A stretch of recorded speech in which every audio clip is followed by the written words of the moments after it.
Hi everyone, welcome back. आज हम UPSC की पर्सपेक्टिव से right to information act 2005 discuss करेंगे। आज सच हम पूरा राइट टू इन्फॉर्मेशन का जो कॉन्सेप्ट है उसे भी एनालाइज करेंगे। ब्रीफली अगर मैं बता दूं तो हम डिस्कस करने वाले हैं कि भारत में राइट टू इन्फॉर्मेशन की ज़रूरत कैसे पड़ी, नीड क्या थी, राइट टू इन्फॉर्मेशन इवॉल्व कैसे हुआ, इसके अलावा कंसर्न्स क्या है और रिकमेंडेशंस क्या है इस लॉ को मोर इफेक्टिवली इम्प्लीमेंट करने के लिए। तो चलिए विदाउट एनी डिले हम शुरू करते हैं। सबसे पहले राइट टू इन्फॉर्मेशन का मतलब क्या है। राइट टू इन्फॉर्मेशन का मतलब ये है कि कोई भी individual in India, individual in the sense specifically citizen should be able to seek information from the government. Information किस प्रकार की? The information which has public interest involve. अब पहले क्या होता था? पहले this power was limited to the legislatives और the elected representatives of the people. अब क्या हो गया? After RTI act 2005 this power now has been given also to the citizens, एक स्टैचुटरी बैकिंग के थ्रू, आरटीआई एक्ट के through. अब citizens के पास पावर है कि ये सरकार से प्रश्न पूछ सकते हैं और सरकार से जवाब मांग सकते हैं। इस वजह से क्या होता है? इसकी वजह से सरकार में अकाउंटेबिलिटी इंश्योर होती है, क्योंकि सरकार लोगों के प्रति जवाबदेह है। इसके अलावा ट्रांसपेरेंसी कैसे? क्योंकि सरकार को अब लोगों को जवाब देना पड़ेगा। तो ये कोर कॉन्सेप्ट है हमारा आरटीआई का। अब भारत में आरटीआई की ज़रूरत क्यों पड़ी? भारत में आरटीआई की ज़रूरत इसलिए पड़ी क्योंकि भारत ने जो एडमिनिस्ट्रेशन इनहेरिट किया है ये हमने ब्रिटिशर्स से किया है, क्योंकि भारत ब्रिटिशर्स की कॉलोनी थी। तो इंडिपेंडेंस के पहले जिस प्रकार का एडमिनिस्ट्रेटिव स्ट्रक्चर भारत में एग्जिस्ट करता था, सेम स्ट्रक्चर हमने कैरी फॉरवर्ड किया। तो इसकी वजह से उस स्ट्रक्चर के जो कैरेक्टरिस्टिक्स थे, वांटेड, अनवांटेड, पॉजिटिव्स, नेगेटिव्स, दोनों इनहेरिट हुआ। अब ये समझते हैं कैसे। देखिए, ब्रिटिशर्स के टाइम पे जो एडमिनिस्ट्रेशन था उसका मेन फोकस था लॉ एंड ऑर्डर इंश्योर करना और ब्रिटिश सरकार का रेवेन्यू मैक्सिमाइज करना। उसका फोकस लोगों के प्रति नहीं होता था। लोगों का जो वेलफेयर है that was not the prime responsibility of the British administration when India was colony of Britain. तो इसलिए क्या था? इसलिए ब्रिटिश एडमिनिस्ट्रेशन के अंदर there was an element of secrecy since it was not accountable towards people and there was no transparency. अब जहाँ पे सीक्रेसी आती है वहाँ पे करप्शन फॉलो करता है। Therefore there was also rampant amount of corruption that was involved. अब ये हम कहाँ पे देखते हैं? ये हम देखते हैं कि भारत ने जब वो एडमिनिस्ट्रेशन कैरी फॉरवर्ड किया, अडॉप्ट किया, उसके बाद भारत का जो ग्रोथ रेट था अप टू 1980s, इसे कहते हैं हम Hindu growth rate. Hindu growth rate जो हमारा था that was only around 3 to 4% comparative to nation such as China which was growing almost at double digit rates. इस टाइम पे क्या था? इस टाइम पे इंडिया में लाइसेंस राज होता था। लाइसेंस राज क्या होता था? There was a kind of monopoly of the government and government used to give licenses. ठीक है, तो therefore there was a kind of monopoly, there was also huge element of secrecy involve that led to high amount of corruption. ठीक है, तो इसकी वजह से एक ज़रूरत महसूस हुई कि सरकार में ट्रांसपेरेंसी की ज़रूरत है, सरकार में अकाउंटेबिलिटी की ज़रूरत है, सरकार को लोगों के प्रति जवाबदेह बनाने की ज़रूरत है। ठीक है, जिससे करप्शन सरकार में कम हो। ये हम आगे भी डिस्कस करेंगे अभी। तो ये मेन रीज़न था कि भारत में आरटीआई की नीड क्यों आई। ठीक है, आगे देखते हैं कि भारत में आरटीआई का एज सच इवोल्यूशन हुआ कैसा। अब इसके लिए दो प्रकार के फैक्टर्स रिस्पॉन्सिबल थे। एक ऐसे फैक्टर्स जो इंटरनेशनल रोल पे, ग्लोबल रोल पे अपना पार्ट प्ले कर रहे थे, और दूसरे ऐसे फैक्टर्स जो चेंजेस नेशनल लेवल पे ला रहे थे। फॉर एग्जांपल जैसे सिविल सोसाइटी ऑर्गेनाइजेशंस हो गई। ये हम आगे समझेंगे कैसे। इसके अलावा देखिए 1997 में ना एक चीफ मिनिस्टर्स कॉन्फ्रेंस हुई थी। अब इसका मतलब क्या है? इसका मतलब बहुत सारे जो स्टेट्स हैं हमारे, उनके चीफ मिनिस्टर्स बैठेंगे, एक साथ बैठेंगे और चर्चा करेंगे। तो ये एक कॉन्फ्रेंस हुई थी। ये कॉन्फ्रेंस हुई थी हमारी चीफ सेक्रेटरीज की कॉन्फ्रेंस हुई थी इसके जस्ट पहले। तो उसके बाद ये हुई थी। ये कॉन्फ्रेंस सिग्निफिकेंट है। ये सिग्निफिकेंट क्यों है? ये इसलिए है क्योंकि इस कॉन्फ्रेंस में ये एक्नॉलेज किया गया था कि भारत में जो हाई लेवल ऑफ करप्शन है वो इसलिए है क्योंकि सरकार के अंदर ओपननेस नहीं है, ओपननेस कम है, और there is high element of secrecy. ये पहली बार मतलब ऑफिशियली एक तरीके से रिकॉग्नाइज किया गया था। ठीक है, तो इसके बाद इस चीफ मिनिस्टर्स कॉन्फ्रेंस के बाद एक वर्किंग ग्रुप बिठाया गया था। ठीक है, वर्किंग ग्रुप जिसका काम क्या होगा? जिसका काम ये होगा कि भारत में आरटीआई इम्प्लीमेंट करना है, तो इसके लिए R&D करना पूरा, कि आरटीआई को भारत में किस तरीके से इफेक्टिवली इम्प्लीमेंट किया जा सकता है। ठीक है। तो ये चीफ मिनिस्टर जो कॉन्फ्रेंस है 1997 की, ये इंपॉर्टेंट हो जाती है। इसके अलावा राजस्थान में जो MKSS का जो मूवमेंट हुआ था, सिविल सोसाइटी ऑर्गेनाइजेशन वाला जो मूवमेंट हुआ था, ये हम आगे देख लेते हैं, ठीक है, जिसकी वजह से जन सुनवाई का कॉन्सेप्ट आया था। तो भारत में ऐसा आप अगर देखोगे तो राइट टू इन्फॉर्मेशन जो है ना, राजस्थान से इवॉल्व हुआ है। राजस्थान में उसकी शुरुआत हुई थी, फिर हमने नेशनल लेवल पे उस सेम कॉन्सेप्ट को सिमिलर टर्म्स में अडॉप्ट किया। सुप्रीम कोर्ट का स्टैंड इस पर क्या था? देखिए, सुप्रीम कोर्ट ने 1975 में ही, ठीक है, बहुत पहले, देखिए 1975 की बात हो रही है, इस टाइम पे ये एक्नॉलेज कर लिया गया था कि राइट टू इन्फॉर्मेशन जो है ना, वो एक इंटीग्रल पार्ट है आर्टिकल 19 और आर्टिकल 21 के अंदर।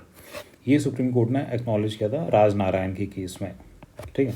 तो यहाँ में हमने 2 40 पॉइंट्स देख लिए यहाँ पे, एक तो चीफ मिनिस्टर्स कॉन्फ्रेंस हो गया और एक राजनारायण का केस हो गया।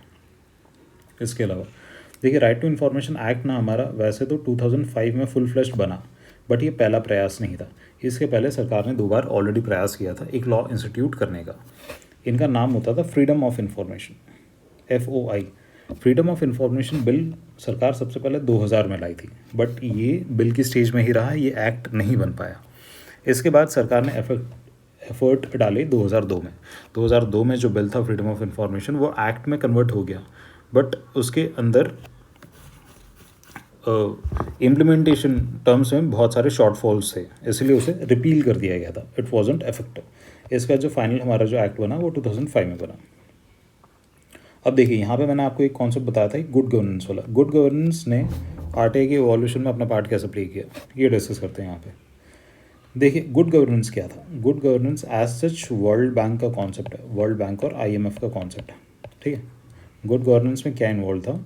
जो न्यूली डेवलप्ड नेशंस थे, ठीक है, न्यूली डेवलप्ड नेशंस, इनको वर्ल्ड बैंक और IMF ने पैसा दिया था।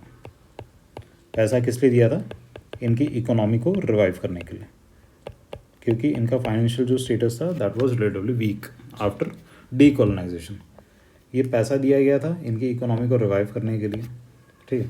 अब क्या हुआ, 1980s तक ये जो पैसा दिया गया था ये मैच्योर हो गया, ठीक है, मैच्योर हो गया। मैच्योर होने का मतलब क्या हो गया कि these nations had to pay back the loans that they had taken from World Bank and IMF, but इनकी जो इकोनॉमिक कंडीशन थी that was very dismal in nature, ठीक है। इकोनॉमिक कंडीशन बहुत वीक थी, therefore they were not able to pay back their loans. अब इन्होंने क्या किया, इनके पास कोई और ऑप्शन था नहीं, they went back to IMF and World Bank. इन्होंने IMF और वर्ल्ड बैंक से कहा कि भाई हमारे पास वैसे ही पैसे नहीं है आपको देने के लिए, हमें आपसे और पैसे चाहिए होंगे। अब वर्ल्ड बैंक ने कहा यार वैसे ही तुम्हारी इकोनॉमी तो काम कर नहीं रही है, हम और पैसे तुम्हें कैसे देंगे। फिर भी वर्ल्ड बैंक ने सोचा अब जो पुराने पैसे दिए उनको भी तो रिवाइव करना ही है वर्ल्ड बैंक को किसी न किसी तरीके से। तो वर्ल्ड बैंक और IMF ने कहा ठीक है हम आपको पैसे देंगे, बट कुछ कंडीशंस अटैच होंगी, ठीक है, कंडीशन सप्लाई। इन्हें कहता है 8 कंडीशनैलिटीज़। अब इन 8 कंडीशनैलिटीज़ में वर्ल्ड बैंक और IMF ने क्या कहा कि हम आपको पैसे देंगे प्रोवाइडेड आपको कुछ गवर्नेंस में और कुछ इकोनॉमी में आपके रिफॉर्म्स करने होंगे। आपको गवर्नेंस में जो कंट्रोल है सरकार का उसे कम करना पड़ेगा, मोनोपोली को कम करना पड़ेगा और इकोनॉमी को खोलना पड़ेगा ताकि इंटरनेशनल कंपनीज जो है वो आपके देश में आए, बिजनेस करे, आपकी इकोनॉमी रिवाइव हो, ठीक है। ये सेम कॉन्सेप्ट हमने देखा था, कहाँ पे देखा था अगर आप याद करें तो LPG के रिफॉर्म्स में। LPG के रिफॉर्म्स जो भारत में 1990s में आए, ठीक है। भारत फेस कर रहा था balance of payment crisis, Bharat के पास कोई और ऑप्शन नहीं था, वो इंटरनेशनल इंस्टीट्यूशन के पास गया, वहाँ से उसने पैसा उठाया प्रोवाइडेड उसे रिफॉर्म्स करने पड़े, ठीक है। सरकार की मोनोपोली एक तरीके से एंड हो गई थी, लिबरलाइजेशन, प्राइवेटाइजेशन और ग्लोबलाइजेशन के आने के बाद इंटरनेशनल इन्वेस्टमेंट भारत में बहुत ज़्यादा है। उसके बाद भारत की इकोनॉमी रिवाइव हुई है, ये हमने हमारा जो ग्रोथ रेट है उसमें भी देखा है। 2000s के बाद जो ग्रोथ रेट इंडिया ने विटनेस किया वो अराउंड ऑलमोस्ट 8 to 9% था, और इस डेकेड में तो हमने 10% ग्रोथ रेट भी देखा, ठीक है। तो ये बैकग्राउंड था कि गुड गवर्नेंस की वजह से ट्रांसपेरेंसी और अकाउंटेबिलिटी आई, उसकी वजह से राइट टू इन्फॉर्मेशन भारत में कैसे आया, क्योंकि सरकार के ऊपर एक तरीके से प्रेशर बिल्डअप होने लग गया, ठीक है, to indulge in reforms. Civil society भी देख लिया हमने, गुड गवर्नेंस भी देख लिया, ठीक है, LPG रिफॉर्म जो भारत लाया। तो यहाँ तक हमारा what led to the evolution of right to information, ये हमारा क्लियर है। अब नीचे आता, अब देखिए फाइनल हमारा जो एक्ट है वो राइट टू इन्फॉर्मेशन एक्ट 2005 में आया। अब इस एक्ट के सिग्निफिकेंट फीचर्स क्या है, क्या ऐसे फीचर्स है जो इस एक्ट को इम्पॉर्टेंट बनाता है। सबसे पहले इस एक्ट ने ना राइट टू इन्फॉर्मेशन को एक स्टैट्यूटरी बैकिंग दे दी, मतलब अब क्या है, अब लॉ है, ठीक है, इसके पास लॉ की बैकिंग है। अब कोई भी इंस्टीट्यूशन मना नहीं कर सकता राइट टू इन्फॉर्मेशन के अंदर इन्फॉर्मेशन देने से। इसके अलावा this has also led to institutionalization of right to information. अब इसका मतलब क्या है कि सेपरेट इंस्टीट्यूशंस क्रिएट कर लिए गए, डेडिकेटेड इंस्टीट्यूशंस, जैसे CIC हो गया सेंट्रल लेवल पे, फिर SIC क्रिएट हो गया, ठीक है, chief information commission, state information commission. वैसे PIOs हर एक मिनिस्ट्री और डिपार्टमेंट के अंदर इंस्टीट्यूट करने पड़ते हैं, जिनका काम होता है ये इंश्योर करना कि राइट टू इन्फॉर्मेशन जो एक्ट है उसको बूथ लेटर एंड स्पिरिट में इम्प्लीमेंट किया जा रहा है, ठीक है। तो इंस्टीट्यूशंस क्रिएट कर लिए गए। इसके अलावा डेफिनेशन क्लियरली डिफाइन कर दी गई है किसकी, इन्फॉर्मेशन क्या होगा और पब्लिक अथॉरिटी क्या होगी, इनकी डेफिनेशंस क्लियर है। इसके अलावा अगर कोई भी इंडिविजुअल या फिर सिटीज़न, स्पेसिफिकली सिटीज़न, अगर वो RTA फाइल करता है और उसे जो स्पेसिफिक इन्फॉर्मेशन थी, डिज़ायर्ड थी, वो नहीं मिली है, और इफ़ ही और she is dissatisfied with the information that has been provided, तो उसके पास ग्रीवेंस रिड्रेसल का मैकेनिज्म है। ग्रीवेंस रिड्रेसल का मैकेनिज्म है, इसका मतलब क्या है कि ही और she can appeal to the higher authority, ठीक है। इसके अलावा क्लियरली टाइमलाइंस डिफाइंड है, ये सबसे इंपॉर्टेंट है। अगर कोई RTI फाइल करता है तो विद इन 30 डेज, ठीक है, जनरल रूल, और 48 आवर्स, अगर हेबियस कॉर्पस का केस है तो within 48 hours the institution has to reply, ठीक। तो क्लियरली टाइमलाइंस भी डिफाइंड है। अब सिंस एक लॉ बना दिया गया, स्टैट्यूटरी बैकिंग है, इसलिए there is also guaranteed access to information, मतलब the public authority can not deny information, ठीक है। इसके अलावा there has also been exceptions defined, मतलब किस लॉ के अंडर या फिर कौन सी बॉडीज़ RTA के एम्बिट में नहीं आएगी। लॉज जैसे कि ऑफिशियल सीक्रेट एक्ट हो गया या फिर सेक्शन 8 हो गया RTA का, इनके अंदर जो पब्लिक इंस्टीट्यूशंस हैं दे कैन डिनाई इन्फॉर्मेशन, ठीक है। इसके अलावा कुछ इंस्टीट्यूशंस होते हैं जैसे नेशनल सिक्योरिटी के इंस्टीट्यूशंस हो गए, इंटेलिजेंस एजेंसीज हो गई, या फिर पुलिस नहीं, या फिर डिफेंस ऑर्गेनाइजेशंस हो गई, या फिर जैसे DRI वगैरह हो गया, डिपार्टमेंट ऑफ रेवेन्यू इंटेलिजेंस, ये सारे क्या है, दीज आर ऑल्सो एग्जम्प्टेड। और इसके अलावा अम्ब्रेला टर्म्स में अगर हम देखें तो any information that pertains to national security और सॉवरेनिटी ऑफ द नेशन, ठीक है, और causes threat to the sovereignty, security और integrity of the nation that can be denied by the government, ठीक है। तो ये सिग्निफिकेंट फीचर्स है राइट टू इन्फॉर्मेशन एक्ट के। अब देखिए ऊपर हमने एक ये देखा था कि सिविल सोसाइटी ऑर्गेनाइजेशन है उसका क्या रोल था, ठीक है, उसे हमें समझना था। MKSS के बारे में मैंने जो बताया था आपको। अब क्या हुआ था, जो राइट टू इन्फॉर्मेशन है उसकी ऐसे शुरुआत हमारी राजस्थान में हुई थी। राजस्थान में क्या हुआ था कि MKSS नाम की एक सिविल सोसाइटी ऑर्गेनाइजेशन थी, मजदूर किसान शक्ति संगठन। अब राजस्थान सरकार में करप्शन हो रहा था उस टाइम पे, राजस्थान सरकार में या फिर उसकी पॉलिसीज़ में करप्शन हो रहा था। तो उस करप्शन को लेके MKSS ने राजस्थान सरकार पे प्रेशर बिल्ड किया कि आपको रिफॉर्म्स करने की ज़रूरत है, आपको ये करप्शन हटाने की ज़रूरत है। अब प्रेशर बिल्ड हुआ तो राजस्थान सरकार ने क्या किया, राजस्थान सरकार ने एक लॉ पास किया, ठीक है। इस लॉ के अंडर क्या था, इस लॉ के अंदर कॉन्सेप्ट आया पब्लिक हियरिंग का या फिर जन सुनवाई का, ठीक है। इस जन सुनवाई में क्या होता था, इस जन सुनवाई में जो ऑफिशियल्स है और जो कॉमन लोग हैं वो एक साथ बैठेंगे और गवर्नमेंट की जो पॉलिसीज़ इम्प्लीमेंट हुई है, ठीक है, किस एक्सटेंट तक इम्प्लीमेंट हुई है, उसके बेनिफिशियरीज़ कौन थे, बेनिफिशियरीज़ को जो डिज़ायर्ड उनको सर्विसेज मिलनी चाहिए थी वो मिली है या नहीं मिली है, इन सब पे डिस्कशन होगा। फॉर एग्जांपल हाइपोथेटिकली अगर हम समझे जैसे मनरेगा है, अब मनरेगा में क्या हो रहा है, कुछ वर्कर्स काम कर रहे हैं जिनको वेजेस दी जा रही है, ठीक है, और काम हुआ है, ठीक है। तो एडमिनिस्ट्रेटर्स बैठेंगे और यहाँ पे लोगों को पूछेंगे कि देखिए आपने 15 दिन का जो काम किया था उसमें आपने क्या काम किया था और उसके लिए आपको इतने पैसे मिलने चाहिए थे, वो मिले हैं या नहीं मिले। अब उसमें से कुछ लोग हाथ खड़ा करके बताएंगे कि हाँ हमें पैसे मिल गए, कुछ लोग हो सकता है जिनको पैसे नहीं मिले वो ही बताएंगे कि हमें पैसे नहीं मिले हैं इस काम के लिए, या फिर हमें काम ही नहीं दिया गया था। तो इन ग्रीवेंसेस को ऑन द स्पॉट मतलब नोट किया जाएगा और फिर उनको रिड्रेस किया जाएगा। तो ये होती है जन सुनवाई। ये क्या करती है, ये एलिमेंट ऑफ पीपल पार्टिसिपेशन सीधे सीधे इंश्योर कर लेती है, ठीक है। और ये जो एडमिनिस्ट्रेटर्स होते हैं, अब ये क्या है, ये सीधे सीधे लोगों के प्रति यहाँ पे अकाउंटेबल है, क्योंकि जो भी हो रहा है सब कुछ रिकॉर्ड्स में ही हो रहा है, तो रिकॉर्ड्स इनको क्लियर रखना पड़ता है, ठीक है। तो ये जो मैं एग्जांपल दे रहा था जन सुनवाई का कि उसमें काम कैसे होता है। मजदूर किसान शक्ति संगठन जो है वो अरुणा रॉय ने शुरू की थी। अरुणा रॉय फॉर्मर ब्यूरोक्रेट भी है, फिर उसके बाद तो सोशल एक्टिविस्ट में टर्न हो चुकी थी। ये मूवमेंट राजस्थान में अराउंड 1996 में हुई थी, ठीक है। तो इसके बारे में आपको ब्रीफ आइडिया होना चाहिए।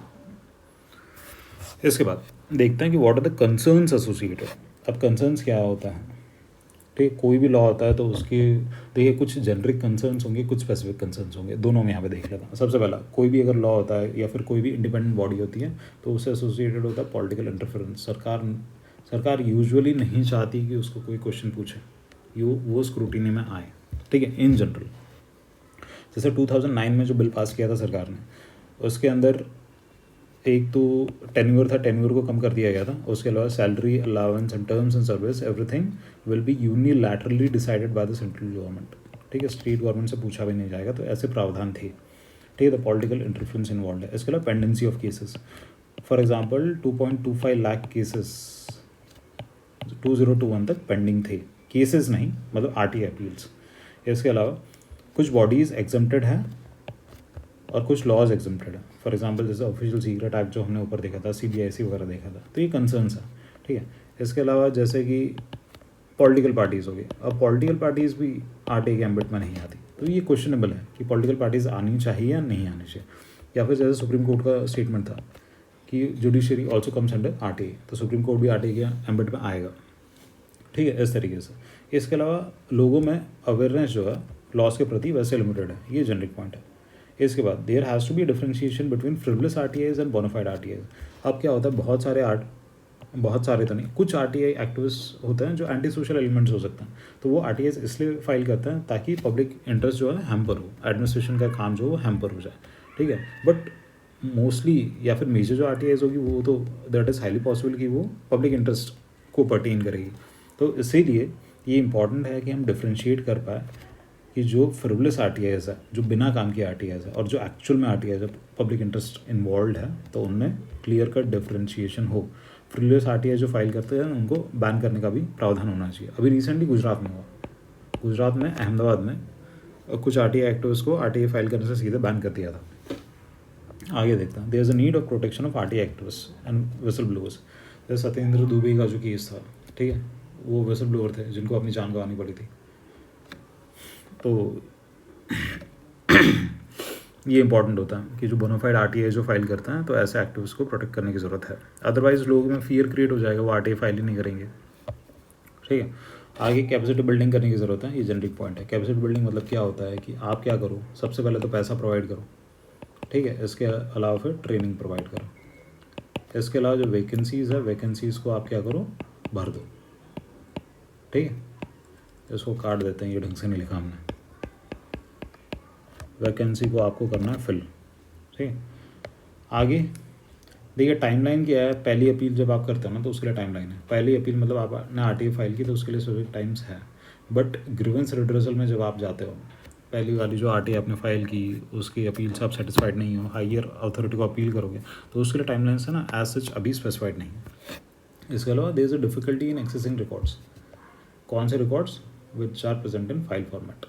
देखिए अभी E-गवर्नेंस में तो ट्रांसिशन हमने अभी शुरू किया, रिसेंटली शुरू किया, तो मोस्टली हमारे जो रिकॉर्ड्स है अब तक के भी, जैसे अगर आप पंचायत के रिकॉर्ड्स देख लो या फिर स्टेट लेवल पे लोकल बॉडीज़ में, तालुका वगैरह में अगर आप रिकॉर्ड्स देख लो, तो they are mostly kept in file format.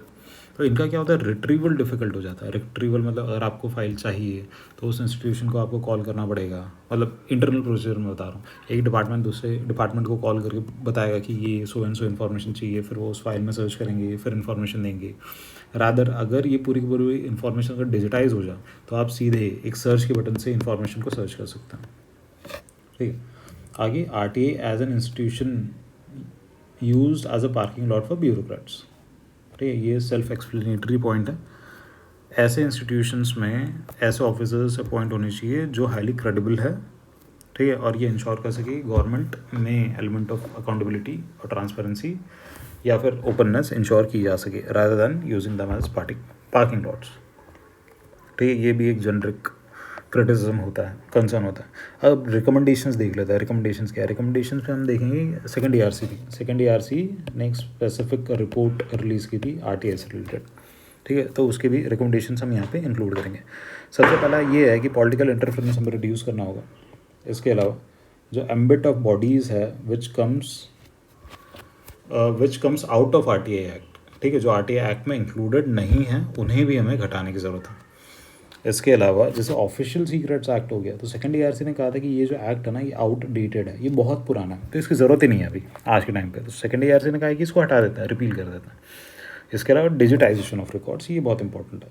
इससे क्या होगा, रिट्रीवल ऑफ रिकॉर्ड्स ईजी हो जाएगा। तो सरकार क्या कर रही है, सरकार ने फॉर एग्ज़ाम्पल जैसे कि PFMS, ठीक है, PFMS लाया, पब्लिक फाइनेंशियल मैनेजमेंट सिस्टम।